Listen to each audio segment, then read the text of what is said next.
All right, lift off and the clock has started. Yes, sir, reading you loud and clear. Welcome to the Couchboard podcast, where we naively discuss anything and everything for your listening pleasure. My name is Colby, and as always, I'm here with Max and Jordan. Before we get into our topic today, what is going on? Not too much. I've made some vast improvements on the bunk beds. Been working on. It's coming along. But yeah, awesome. That's about it. I made some stairs to the bunk bed. That's about it. But besides that, I don't know. Memorial Day, holiday. What'd you guys do? Anything fun? Bunk beds. That's fun. We just hung out and rode bikes and stuff with the kids, and that's about it. I installed a smart light switch on one switch, and I'm scared that now I want to do it for every light switch in the house. It's addicting. Yeah. It's fun though. I had a productive week. I finished To Kill a Mockingbird. I think everyone in this world has read that book by now. So, great book. I don't remember it at all. Oh, it's good. And the movie is actually really good too. So, we should need to go throw it back to our movie episode. I finished Final Fantasy VII Remake. Ooh. You guys care if I throw some spoilers at you? Nope. So, it was really interesting. At the end of the game, when you finish it, it kind of deviates a little bit from the original. And it's hard to explain, but you basically go fight like fate, basically. And like you basically sever... basically, long story short, the sequels to this game that continue telling the rest of the story, like they won't be held hostage to the original one anymore, because like you've broken like the cycle of fate.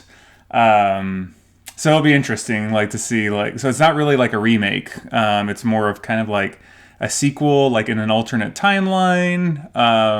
It branches off from. Yeah, exactly. Like for example, there's like a critical character in the original game who, so Cloud, the main character, like he kind of had like the main plot twist and main premise of the original game is like Cloud had like a mental breakdown because he didn't make like this rank in the army basically, but this other guy did, and this guy ends up saving his life, and Cloud like kind of like, since he has like this mental breakdown, like takes on that guy's life basically, and like kind of like pretends like he's him, if that makes sense. But now in this game, like that guy who supposedly died, like saving Cloud, is no longer dead. He's alive again. So it'll be interesting. Like I think it's kind of cool, like to just kind of play around with stuff like that. It's a hard balance to strike when you remake something. It's like, do you keep things exactly the same, or do you change things around? And they definitely stayed pretty close to it until like the last few hours of the game, and you're like, all right, this is going to be its own thing, which we'll see where it goes. But I really enjoyed it. I thought it was really well done. So when you say sequels, do you mean sequels as in numbered Final Fantasy games, or like Final Fantasy 7 dash whatever? Final Fantasy 7 dash whatever. No Final Fantasy game. Although there's like as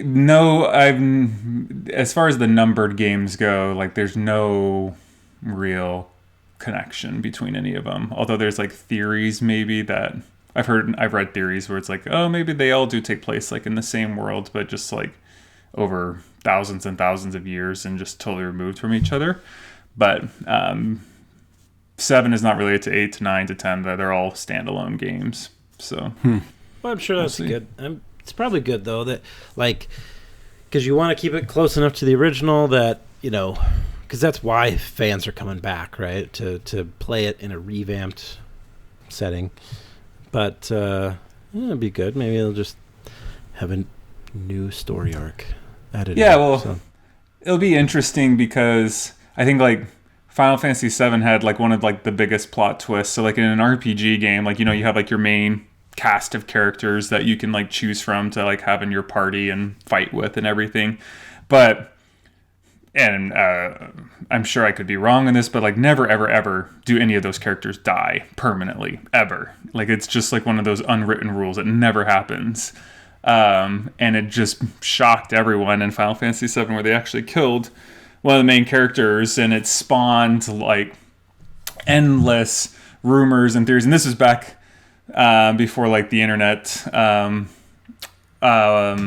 was what it is today, but there was just like endless, like people would send people out on like wild goose chases, like, oh, like if you do like this thing and this thing and this thing and this thing and this thing, like you can revive her at the end of the game. But like there really is no way to revive this character in the game. But that just begs the question, I think, that what a lot of people will want to know is, will she still die in this one? Is she going to live? Like that's just, there's a whole world of possibilities now that have been opened up. So it'll be interesting. We'll see. Interesting. Mm-hmm. Yeah. Good and stuff. I've been watching, have you guys seen Dead to Me on Netflix? It has Christina Applegate, the woman from Anchorman. No. It's pretty interesting show. 30-minute episodes, which I kind of like a show with 30-minute episodes. Like 30, not like 22, like real 30. Yeah, it's a Netflix show, so like they shoot for 30 minutes versus like an hour long episodes. So I like that the episodes are quicker, briefer, but the premise of the show is, without spoiling anything, like her husband dies in a hit and run.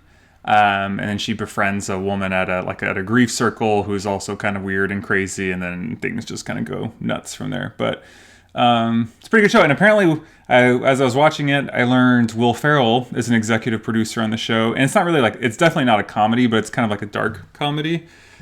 But it makes me wonder if Christina Applegate and Will Ferrell are like buddies from Anchorman. But it's a pretty good show. I'd recommend it if you can tolerate a fair amount of obscenities. It's pretty fun.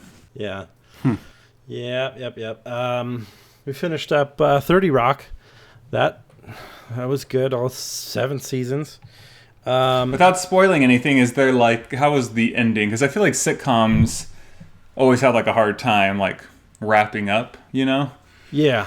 I mean, it was fine. It ended. So it's funny. I mean, it's funny because what the show is about is it's about essentially Saturday Night Live, and how there's a writer's room. They come up with all these skits, and then these actors go and they do that show, right? You never really. Most of the shows take place just about all the drama around it. You hardly ever see the actual Saturday night show, but so just to it's not spoiling too much, but basically those two shows, like the real show and the late night show, kind of they parallel each other. So as one is finishing, the other is as well. But I think they did a good job of wrapping them up, and it's fun. I towards the end, just like any other show, I would that had 7 seasons, I was just kind of to the point where I'm like, I need something else. So I don't know if I was totally into the last season, but it was still, I definitely suggest it. Yeah, that's a common curse of sitcoms, is they usually outlast or outlive their welcome. Except for Seinfeld's, which is my favorite. I feel like Seinfeld definitely left in a good spot. I wasn't left on a high note. Yeah, I wasn't a fan of like The Office. I thought the last season was probably the worst. I didn't really like it. Actually, I think the second to last season of The Office was my least favorite. The last one wasn't great either. But that second to last season with Robert California, I just wasn't a huge fan of that season. But the last one I felt like but the last one was weird because I felt like they were setting up like a younger cast of characters that were similar to themselves, but then it was to this day I don't really know why they did that. I don't know if they were trying to like get ready for like a reboot or something. I don't know. And they had Jim and Pam having like marital problems. Yeah. And then there's like sort of the Dwight offshoot show. I don't know if that was in the last season, but where they had the Schrute farms and everything, and it was all an episode dedicated to that.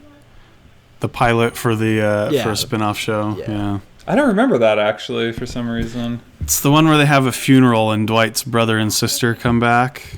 I remember the funeral. I didn't remember that they were shooting a pilot though. Huh. Yeah, well, it was like a test pilot for a spin-off show about Dwight and the farm. I guess as I heard it, that episode was supposed to be the pilot, the real pilot for the spin-off show, but then the spin-off show got canceled or didn't get greenlit, so they just baked it into the Office. Yeah, I actually kind of liked that. I don't like season 8 or 9. I usually skip from 7 to the finale and then start over. But I actually didn't mind the Schrute Farms spin-off episode. I thought it might have been a fun show. I liked the characters of Dwight's siblings. It could have gone either way, but who knows? Yeah. Yep. We also watched A Star Is Born, and that was I don't know. It was fine. It wasn't. I didn't feel like it was as great as everyone made it out to be, and I just didn't really like where Lady Gaga's character went. Yeah, I don't think anyone does. I still haven't seen it. I love the song from it, but I still haven't seen the movie. Yeah, the music is good. Yeah. Well, I enjoyed like the first 45 minutes of it quite a bit. Yeah. I agree with Jordan. Like and again, I mean, it is. I think it's actually not a very unrealistic storyline how everything unfolds with her character, but it is one of those movies where, when all is said and done, one of my coworkers was giving me a hard time about this. I was just like, I don't know, like why we choose to watch a movie like that, because like you just kind of end the movie bummed out and just kind of like upset. Like there's like you don't feel. For me at least, I didn't feel uplifted or anything. Like I was just kind of sad when I was like, I kind of like to, feel good when I finish a movie, and that one I was just kind of sad when it was over. I haven't seen it, but it seems like it's supposed to be a feel-good movie. That's what I would think going into it. Yeah. And that first 45 minutes is. I mean, it is fun and exciting and romantic and everything, but then it just becomes dramatic and like a traditional dramatic film. But, I mean, that kind of goes back to, when we had a discussion about movies. Like, that's that 5% of the times when the villain wins, right? And like you think that's what you like out of a movie sometimes, but then you get it and you're kind of like, wow, this did not do it for me. Yeah, and I will give credit where credit is due. Like it doesn't leave you with like the happy ending that like maybe you expect from like the beginning of the movie. So I would still say I think it's still a good movie. The music is excellent. The acting is excellent. Kudos to Bradley Cooper and Lady Gaga. They both do a fantastic job. But yeah, you'll probably be. It reminds me of my comments about A Marriage Story, or that I told you guys about the other day. I was just like, after the movie's over, it's like, ugh, like I'm emotionally exhausted. Like I just want to go to bed and just like forget that I watched this movie because I'm just sad now. Well, I'll still have to check it out. Yep. Speaking of stars, our topic for today: space, the final frontier. Nice. These are the stories of the. How does it go? Of the Star Trek. I'm glad Enterprise. you've taken it off. I don't actually know. All I know is the space, the final frontier part. I just remember to boldly go where no man has gone before. And then, oh man, I can't even remember the music, but I just remember like the ship would like be flying back and forth like during like the opening credits. And as a kid, like from one direction and then another direction. Exactly. And as a kid, I'll be the first to admit I was a pretty big Star Trek fan as a kid. So that's funny. I was not. I liked the new J.J. Abrams movies when they came out, but I never watched any of the TV shows or anything, which is weird because my dad's like a huge science fiction nerd, but we never really got into that. Anyway, space. We're not talking specifically about science fiction though. We're talking about actual space exploration and projects to utilize and explore space. And I think we as a group are kind of fascinated with this sort of thing. So but I know other people who are not, who could care less. So, my wife is one of those people, by the way. So, really? Yeah. So what's the difference? Why do we care so much, and why do some people not care at all? Well, I think it's probably as simple as, is it something we can attain or not, right? Is there something out there worthwhile or not? And I mean, it's funny, every couple weeks, couple months, scientists discover a new Goldilocks planet, that life could live on. Oh, and it's 80 million light years away. It's like, okay, cool. Who cares? Like, it doesn't affect us at all, right? Because there's just no way we can reach those systems. So in that regard, it's like, I think they realize, like, there's not much out there's probably I don't think there's anyone in the world that can realistically say, yeah, there is no other life in the universe. I don't think anyone says that. Like, I think just because we haven't found any, pretty sure some people say that, actually, but continue. I mean, I would say the majority then would say that there is very likely some life out there, and I agree to that. But the chances of us running into them or discovering them or flying a spaceship to them is so minuscule that it's like, well, why invest the time, the brain power into exploring the space or even thinking about exploring space, right? So I think that's one side of the argument, is like, there's no point. Yeah, and there you could make the argument, that there are two sides to this one, but there's no economic reason. Like, it's just a waste of money at this point to look into colonizing space and moving to outer space. But looking far into the future, I think people think it would be more economical to colonize the moon and Mars and stuff. But in the short run, it's not. There's not a lot of purpose to it. Though there was that story about an asteroid coming nearish to us with rare minerals that we could mine worth quadrillions of dollars. It's pretty economical right there. That could be economical. Bruce Willis to go up there and mine it for us. Exactly. And Ben Affleck and Steve Buscemi. That was a great movie. Yeah.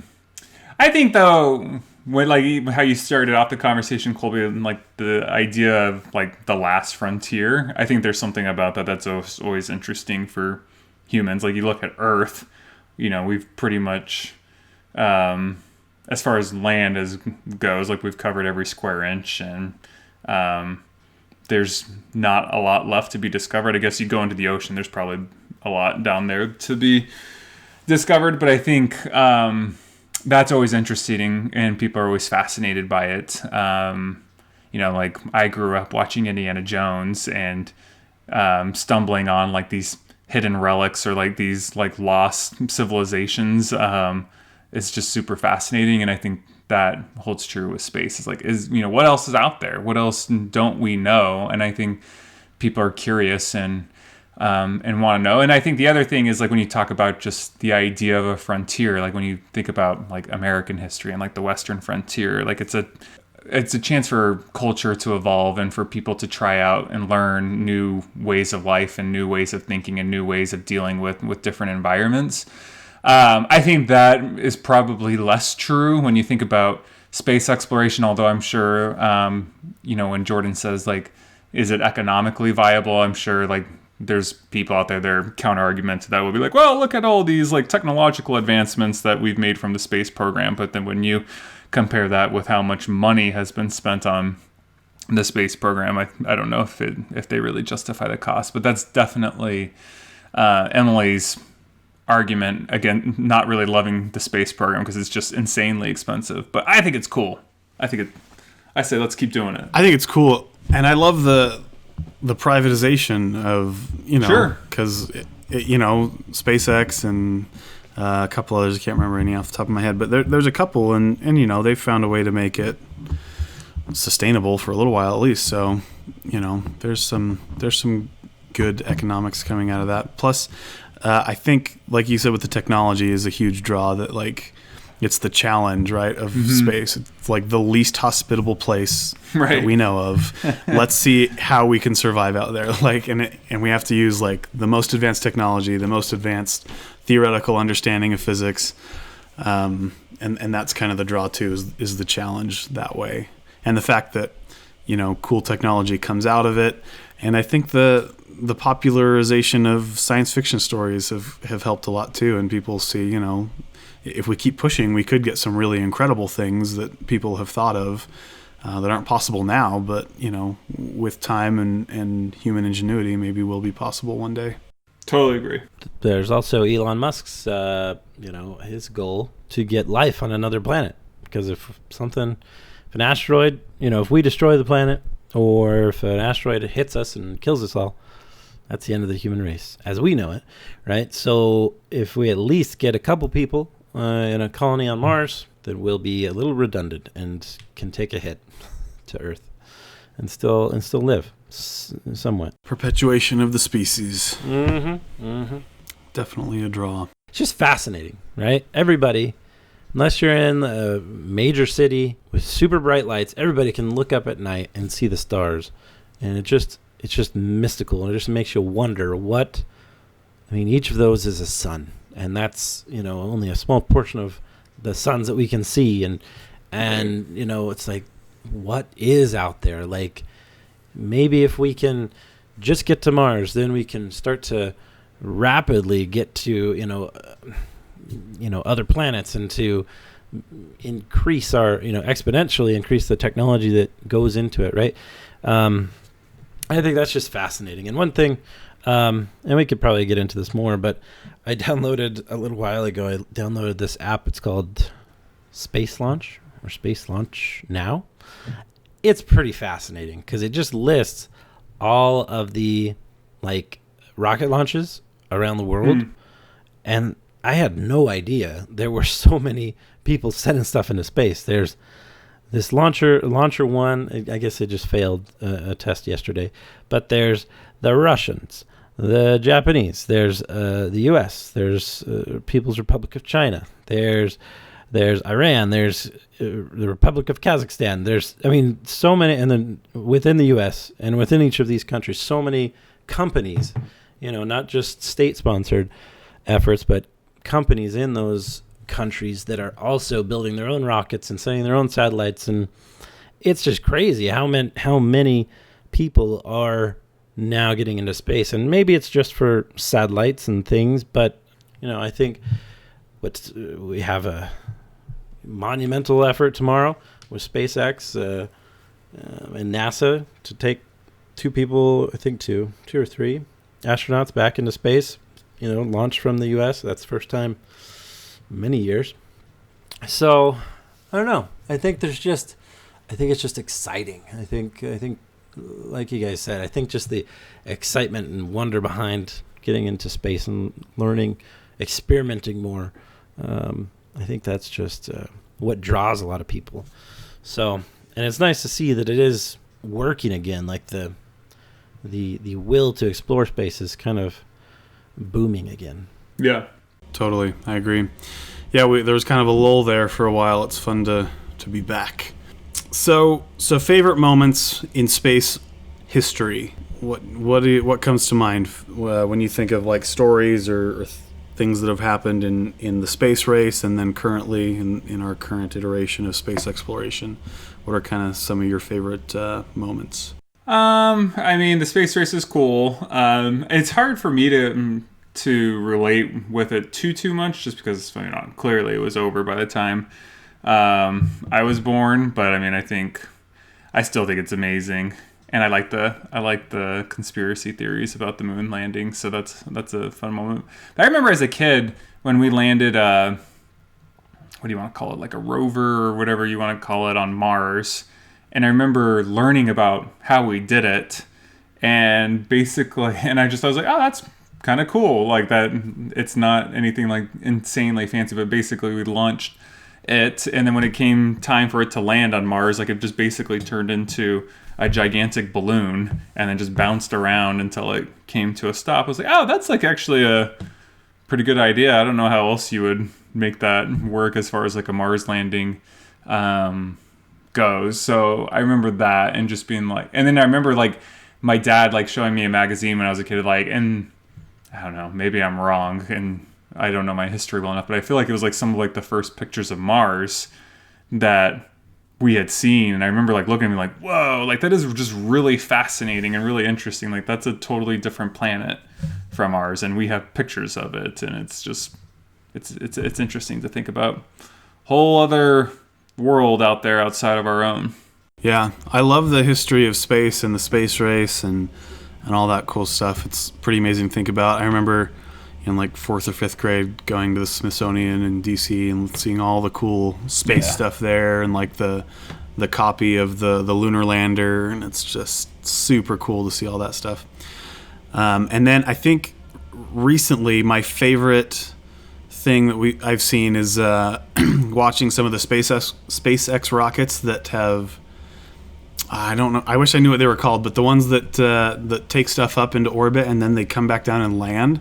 Like I remember watching that video of the first one I saw, the rocket landing on a barge in the ocean, just an unmanned drone barge, and the rocket's coming down, and it looked like a science fiction movie, but it was real life, and you're like, this is incredible. And then later seeing 2 of them like simultaneously touch down on landing pads right next to each other, it just like looks like a science fiction movie that, you know, you really didn't know was going to be possible, you know, a decade ago or so. And so it's pretty cool to see that sort of thing.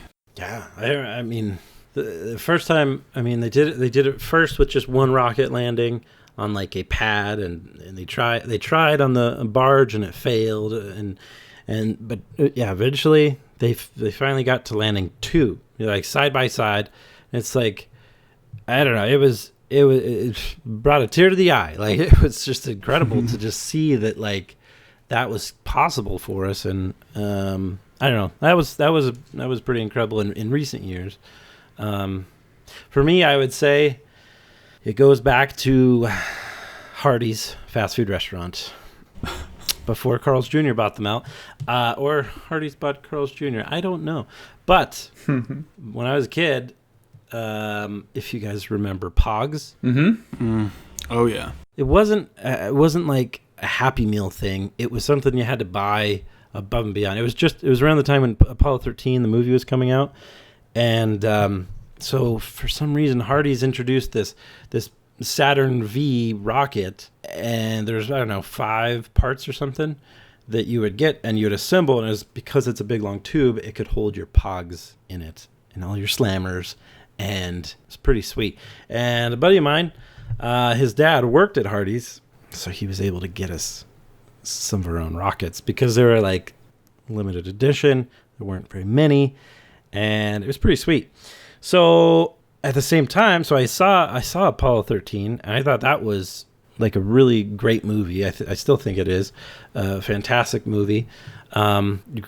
Great cast: Ed Harris, Tom Hanks, Kevin Bacon, others. Anyway, really good.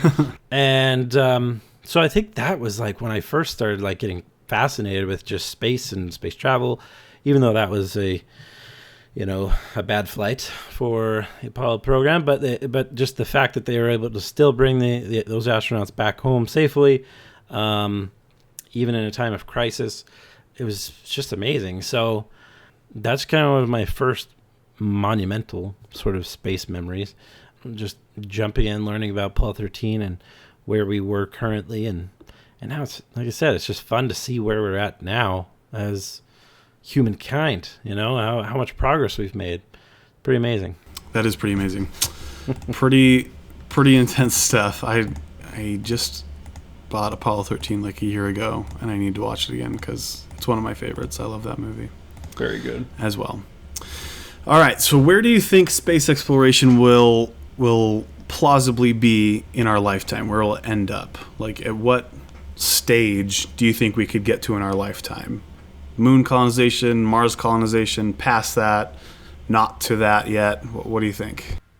Well, here's the question. Is, like in the movies, like a lot of times when they travel through space, like really far away, they go to like sleep for like years and years and years and years. Is this like actually, I mean, like I'm not saying like is it possible today, but is this like actually like a reality that we can entertain where like at some point we'll just like go into hibernation for 20 years while we wait to show up in some other planet?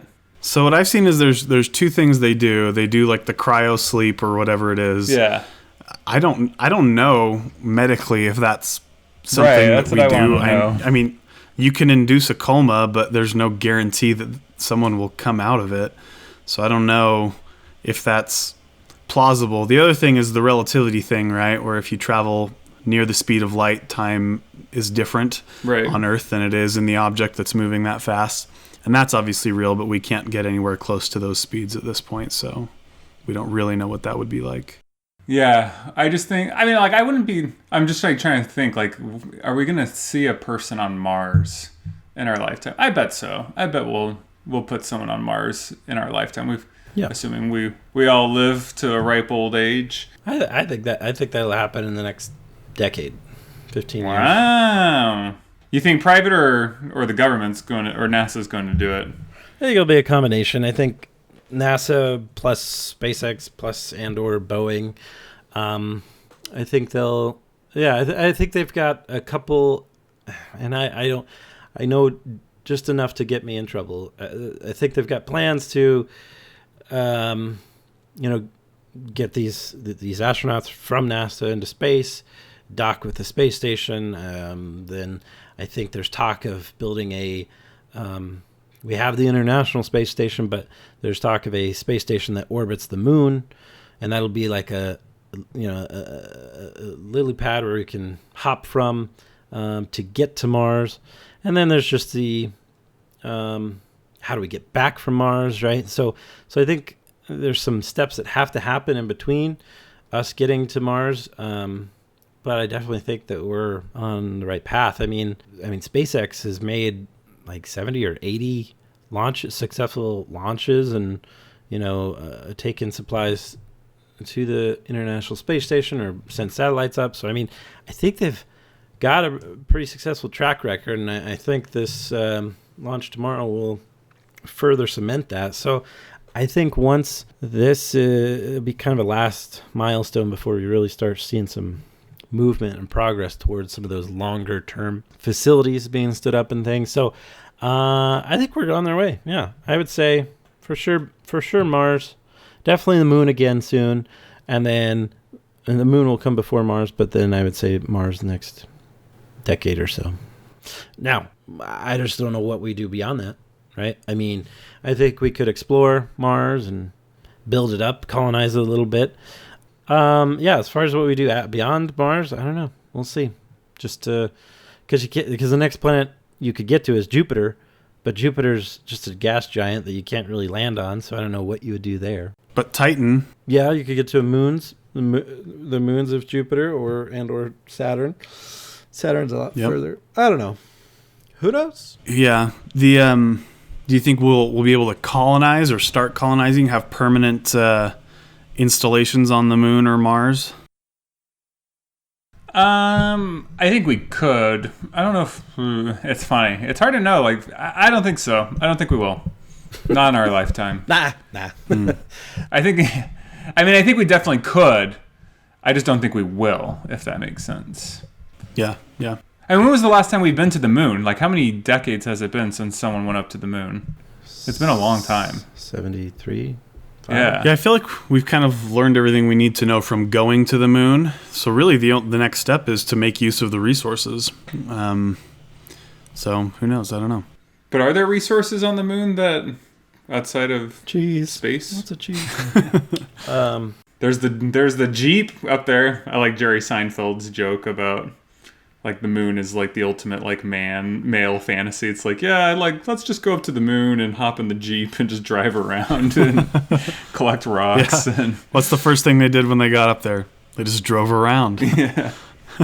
It's just like, what are they doing? I'm sure there's plenty of, and what was it? Because if I recall, each Apollo mission had a different purpose. to explore different things because there was different geographical things I wanted to check out and stuff like that. But I don't know. They explored such an extremely small percentage of the moon. So I'm sure there's more that we could check out there and more we could learn. And who knows, maybe because the moon, we know, has taken a bunch of beatings from space. And so maybe there are meteors that have hit the moon's surface and holds lots of goodies for us to dig into. Who knows? Yeah, I think, I don't know that we'd see...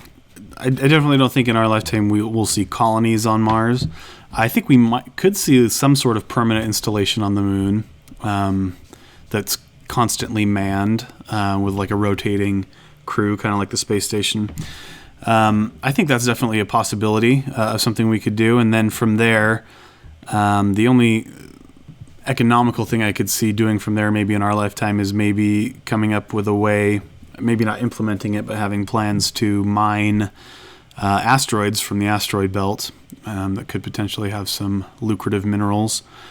But yeah, that's probably about it. What I'd like to see, one of the cool things that I read about that I'd like to see is maybe coming up with a material that's strong enough to build a space elevator on Earth, like, you know, a tethered satellite. That'd be wild. Yeah, tethered satellite. So you've got it tethered to the Earth with the counterweight portion in orbit, falling in orbit, with an elevator going up and down, which significantly decreases the cost of leaving the Earth's gravity. How would that work? Yeah, like how long would that take to ride that thing up? Oh, I don't know. The problem, right? Would your ears pop? Probably. It's definitely a workable theory. We just don't have a material strong enough to be the tether at the moment. But it would be cool if we discover a material or come up with a material that could do that. The other thing is the skyhook, right, which is like a tether and a counterweight that are spinning, and the end of the tether comes down into Earth's atmosphere and could have ships dock with it and then sling them out into orbit, also decreasing the cost. But and that one you don't need as strong a material, but obviously it's moving and there's a lot more things that could go wrong with it.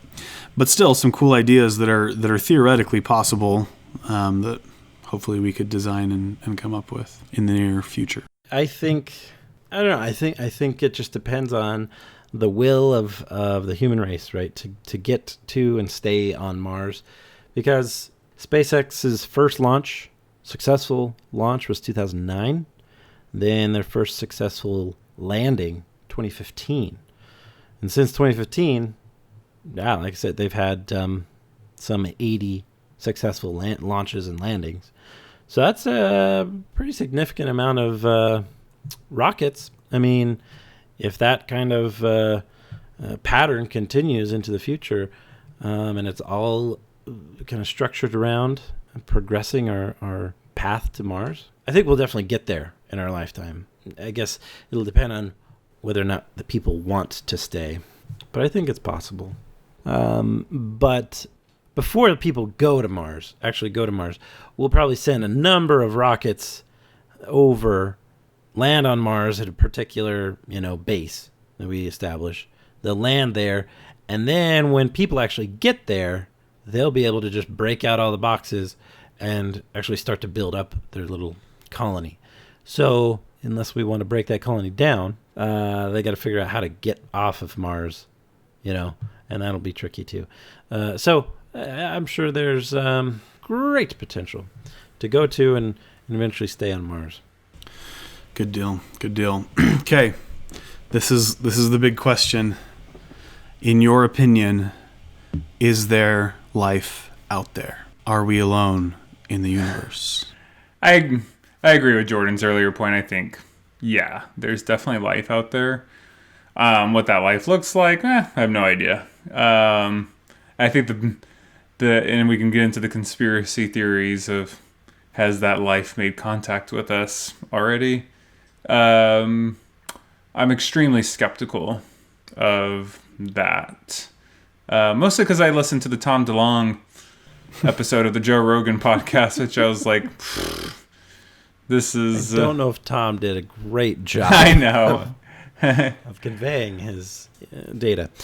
Well, I don't think. Yeah. So, Well, he definitely didn't.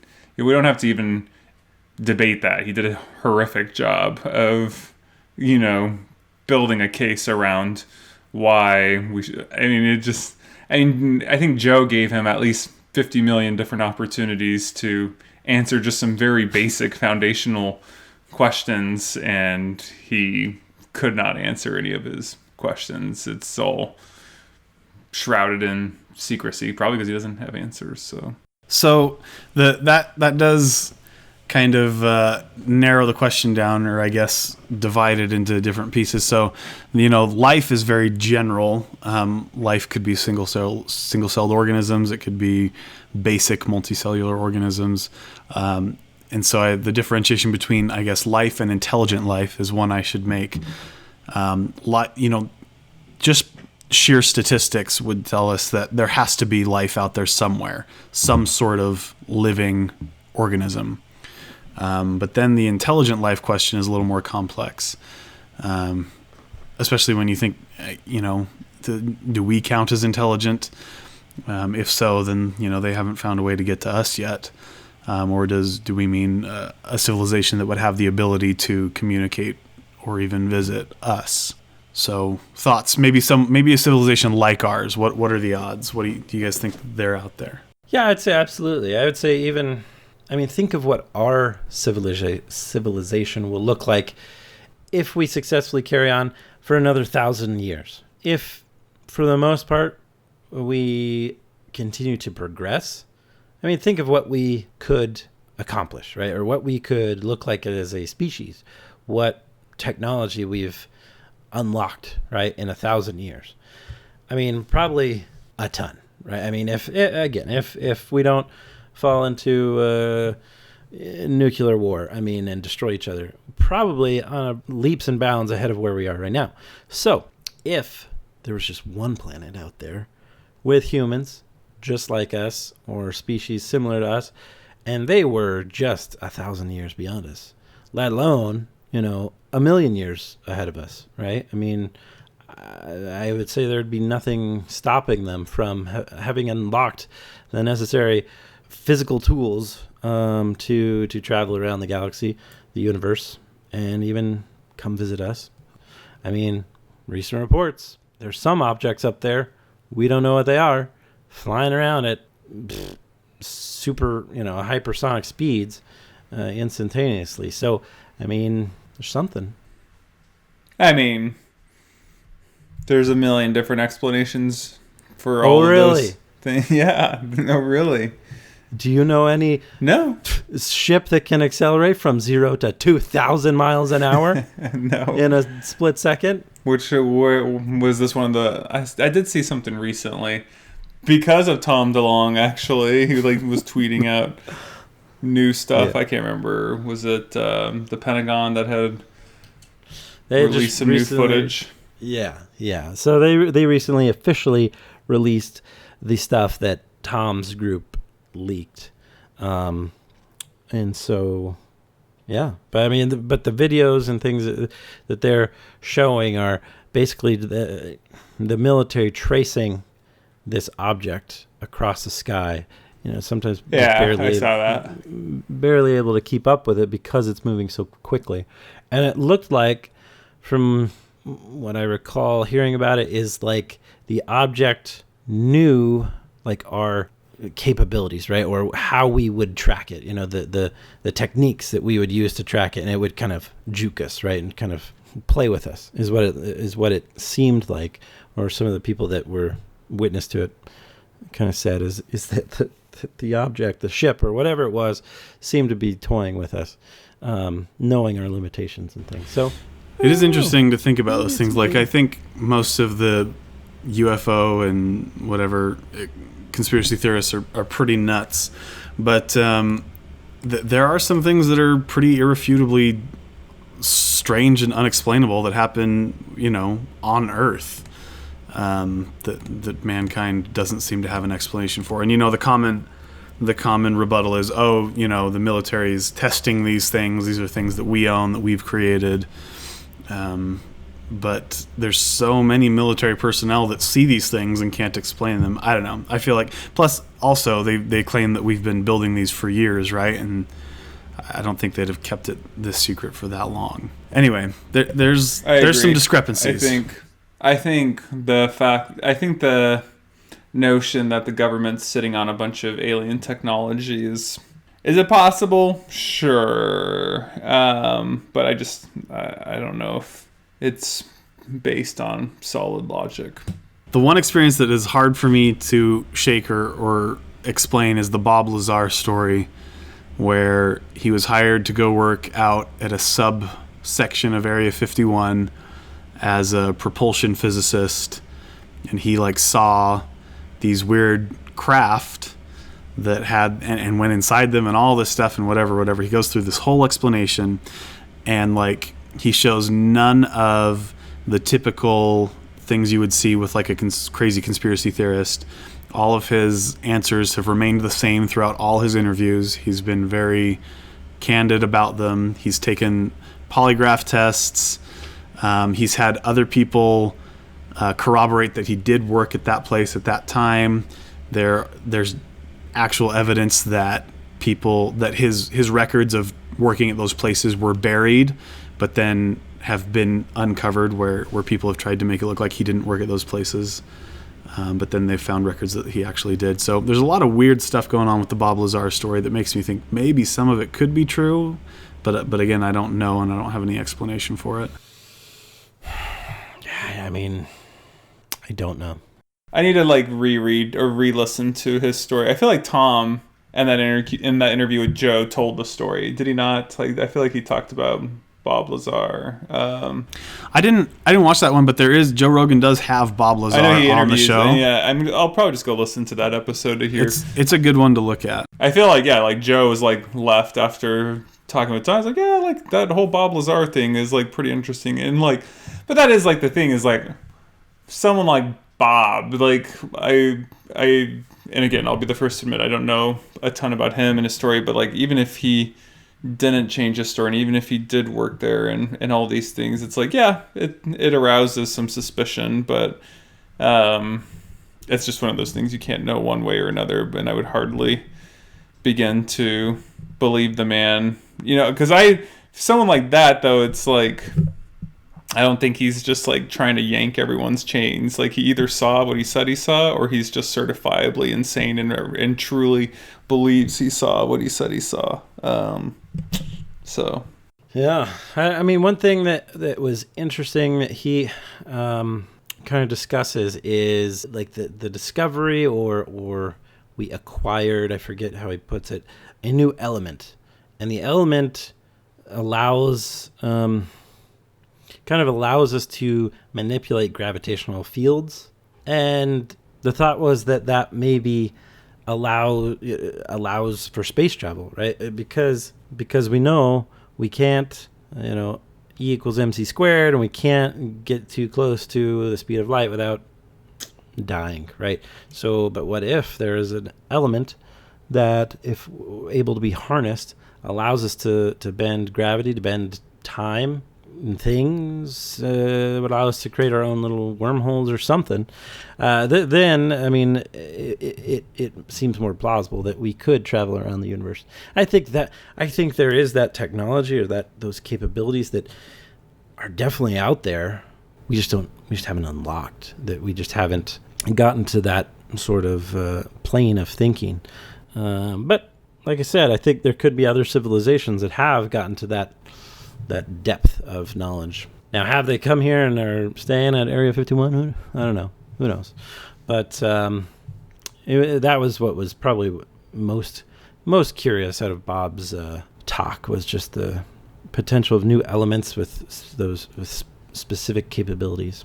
Which we have, element 115 is the one he talks about, which we have synthesized in very small quantities since then.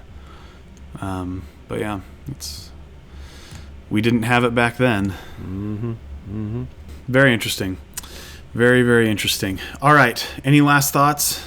Favorite space movies / documentaries you want to shout out? I'll throw out a couple favorite space. I mean, we already talked about Star Wars, which I think is the pinnacle of great space movies. And I feel it's like there's... Is it though? Yes. Is it? Yes. I mean, it's a space opera. It's a good sci-fi, but it does not obey any physics. Yeah, I mean, but who cares? Well, it seems like in the original trilogy there was like a set of rules that they could follow, but since the prequel and sequel trilogies came out, that's all been thrown to the wind. Star Wars is cool. Don't. I'm not saying it's not cool, but the topic we're discussing, I feel like, is more not the sci-fi, right? The plausible science reality. Yeah. So that's why my favorite space movie is Armageddon. Oh gosh. Just kidding. Speaking of breaking the laws of physics. Rooted in. I really liked Interstellar from a few years ago. Speaking of like relativity and stuff, like I thought it was an interesting plunge into that. I still remember after Emily and I went and saw that movie. Like I just like, it's a long movie, as we all know, but it was just like my brain was just kind of like, ugh, like that was like a lot to take in and absorb. Like that scene where they go down to the water planet and get stuck down there for a couple of hours and lose like 20 years. Like that was just like so interesting to me. Like him like going back up and like his kids had just like in a blink of an eye had turned into adults. So I like that one. I thought actually, I know a lot of people didn't like this, but I thought that movie Arrival was pretty interesting and pretty good. I liked that one. Yeah, I thought it was a refreshing take on the whole alien spin that they actually came to help, and I just thought it was interesting how they landed in all these different countries and everyone was like freaking out, and I thought it was creative. Signs, M. Night Shyamalan has made a lot of bad movies in his day, but Signs, I remember as a teenager watching that movie and just being on the edge of my seat. And I thought it did a really good job of holding you in suspense. I don't even think you actually see an alien for like an hour or so into the movie. So I just thought it was well paced. What I liked about Signs is when they actually show you an alien, it's not just like super fast. Like it kind of throws you off because like you actually see it. Yeah. Yeah. It's not like in any other suspense movie where they're just going to show you flashes, like it runs past really fast and you see a blur, but they like show you the full thing and you're like, whoa. That's cool. I'm thinking of like one, and maybe this is the part you're talking about, Colby, but like that, because like they the end of the movie, they're like stuck in the basement and they hold out the night, they turn on the radio, they find out all the aliens have left, so they go back upstairs to get the kid. I think it's actually Macaulay Culkin's little brother. They go to get him his medicine, and he's like wheeling out like the television to turn on the news, and then all of a sudden you just see the alien like in the reflection of the TV, and it's just like, oh, like it's so. But yeah, you get it. And I know a lot of people actually complain about that, like you shouldn't have been able to see the aliens, like that like ruined it. It was dumb. I was like, I liked it. I disagree. I thought, and I liked that the movie was like. There was like a deeper meaning behind the movie besides just like aliens coming to Earth, and so I mean, it was a fine movie. It was interesting that the thing that we think is what sustains life or allows for life is what killed these aliens. Water. Right. I mean, I think that's what scientists look for when they're looking for planets that we could live on, is something with water.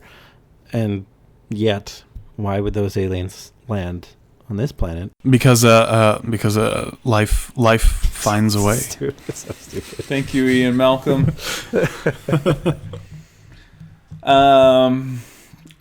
Well, I saw Ad Astra recently. That movie's not that good. We've talked about that movie so much. We have? I loved 50% of Ad Astra because I loved seeing like the thought process of like how he's going to get that far, because he goes on the whole trip. Like there's like basically an airport on the moon, right? And like all these other stops he has to take. I loved that part of it, but the drama just took it over and was a little. The drama much. was weird, but like the The moon pirates were kind of cool. You know, they're like driving around, shooting at each other on the moon. That was kind of funny. Except that if we had those kind of like capabilities, why would we be driving like cars with no tops on the moon? Like, I think we could have tanks on the moon if we can get to freaking Neptune or wherever his dad is. That's a good point. I think those are my favorites. I can't think of any others off the top of my head. I like space movies more than I like alien movies. So like Interstellar was great. The Martian, Apollo 13. Apollo 13. Ad Astra. Yeah. Ad Astra in some respects. The movies that involve space travel, I think, are more interesting to me than like where aliens come to Earth, except Mars Attacks, which is like the best movie ever. But yeah, so those are kind of the ones that are my favorites. Are the ones that involving us exploring and going out into space. Yeah. As far as like space stuff goes, one of my favorite things lately is a YouTube channel, the Kurzgesagt channel. Have you guys seen that one? Uh-uh. I'm probably saying it wrong. They do videos about lots of different things, scientific topics, but their space ones are really fun. So Kurzgesagt.